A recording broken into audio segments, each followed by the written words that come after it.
So the Congress is now mounting attack on the Bharatiya Janata Party. Pawan Khera of the Congress Party asks why not consult Shankaracharyas, why they have not been consulted yet. Let's listen into that reaction.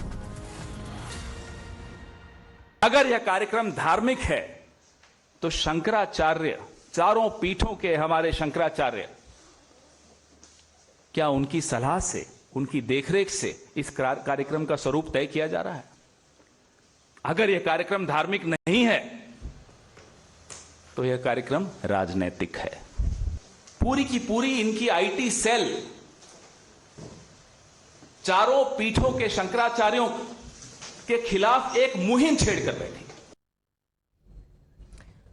Tejasri is getting us more details on the same. Tejasri, the Congress party in fact now using Shankaracharya skipping the event as an excuse, saying if they are skipping the event, why should we attend? This is a political event, this is not a religious event. Why did the government not consult them?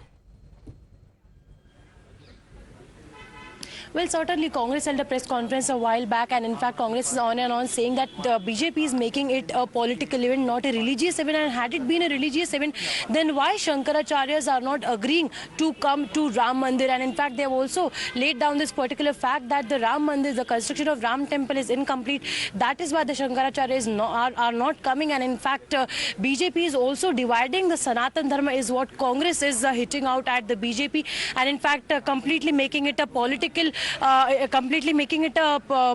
event rather than making it a religious event. And in fact Congress has also highlighted the fact that those who are invited are not going, but those who are not invited and are willing to go, they can certainly go. And in fact UP Congress committee is also going for Ram Mandir Pran Pratishtha, and in fact they are also mentioning that it is not necessary for them to go on 22nd of January, that is when the consecration ceremony will take place, but also they are certainly sure that they will go before or after the consecration ceremony. And in fact there are many Congress leaders who have come over here, and in fact we'll be joining by the Congress leaders to get to know so as to why Congress has boycotted this entire Ram Mandir invitation ceremony. However, Congress has in fact cited three main reasons for why they I am being joined by Pagat Singh. Pagat जी, हम लोग अभी live ले जा रहे हैं हम लोग। आप ये बताइए सबसे पहले तो कि क्या कारण है कि आप लोगों ने बॉयकॉट किया है? व्हाट इज द रीजन कि नहीं जा पा रहे हैं राम मंदिर प्राण प्रतिष्ठा सेरेमनी में?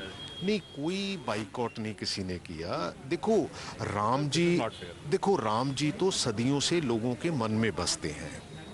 अगर राम जी को कहीं आंकना हो तो ब्रह्मांड को आंकने के बराबर है।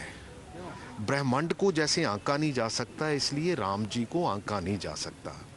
जो लोग किसी पार्टी या समुदाय की बात करते हैं वो मेरा ख्याल है राम जी को छोटा कर रहे हैं। कांग्रेस के कुछ नेताओं का मानना है कि ये गलत निर्णय लिया और 2024 में कांग्रेस को बैकफायर कर सकता है। ये ना लोगों, देखो अल्टीमेटली क्या है, कुछ मीडिया सेक्शन ऐसा है जो अननेसेसरली इसको उभार रहा है।